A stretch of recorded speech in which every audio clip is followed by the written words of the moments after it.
টানা বর্ষণে নদী বেষ্টিত উপকূলীয় উপজেলাও এখন পানিতে প্লাবিত।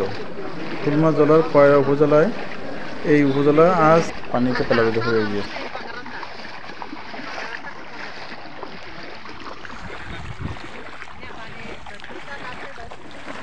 আচ্ছা আচ্ছা, পানি বেরোচ্ছে না তাহলে?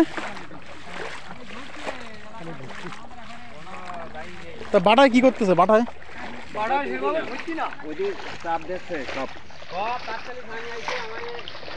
সাতখালি পানি এখানে আসতেছে।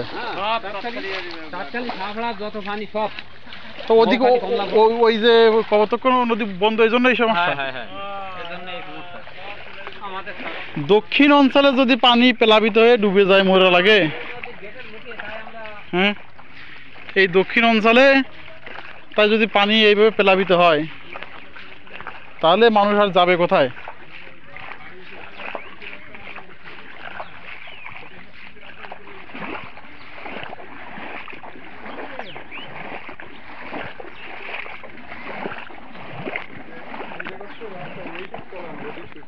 আমার ওই দিক দিয়ে দেখি, ওই দিক দিয়ে মাফি ওইটুকু। হ্যাঁ,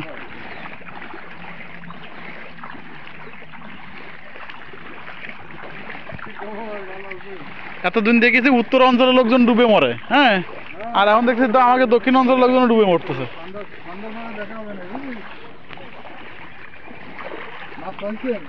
মাছের দিকে যায়নি আজকে, ওরা কিনে নিয়ে নতুন সবাই মাছ দিচ্ছে তাই মাছ বাঁধতেছে, পাচ্ছে মোটামুটি। আমি এখনো পাতিনি, আজকে নিয়ে আসলাম। না, এই আমি দেখছি ও রংপুর, দিনাজপুর ওই এলাকার লোক, নাটোর, পাবনা ওই এলাকার লোকে অতিরিক্ত বৃষ্টির পানি অথবা উজানের ঢল নামে প্লাবিত হয়ে যায়। কিন্তু আমাদের নদ নদী এলাকার পাশে, নদীর পাশে এলাকার লোক এরকমভাবে ডুবে মরতেছে, এ দেখবে কেরা? আসেন না কেন?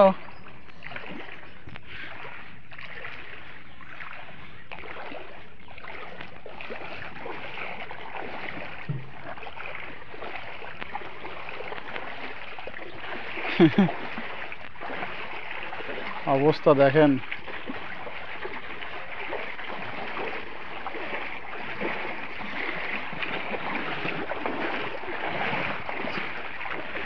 ভাটা দিয়ে না নামালি, ভাটা দিয়ে খালি অটো, ওই খালি এইটুকু মারা যাবে না।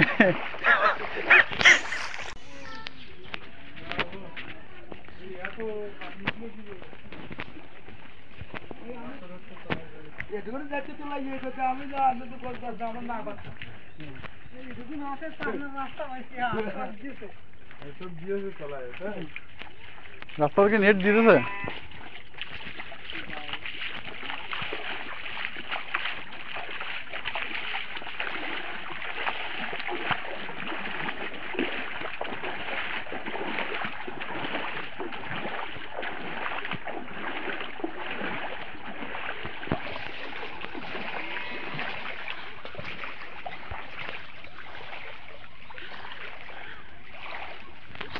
রাস্তার পরে তো কি হয়েছে?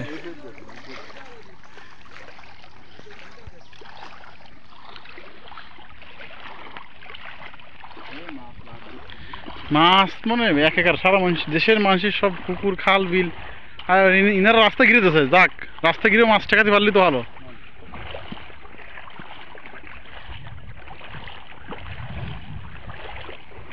এখানে স্রোত আসতেছে, কারণ কি? এখানে কি পাইপ আছে? স্রোত আসতেছে। ও,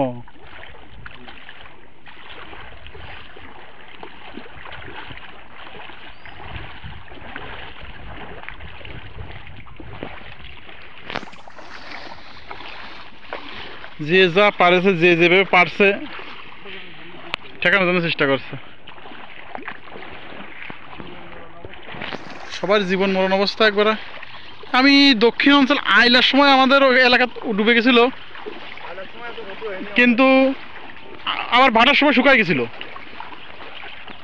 আইলার সময় এত ক্ষতি হয়নি আমাদের।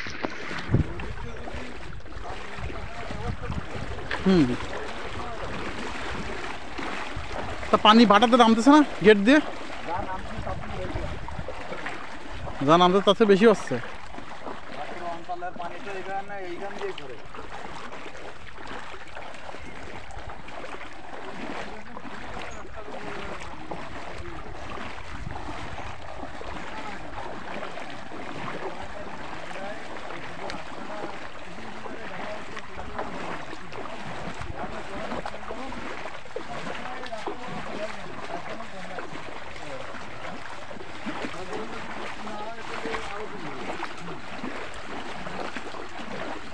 না বৃষ্টি আজকে থেকে হয়তো একটু স্বাভাবিক হবে। হ্যাঁ হ্যাঁ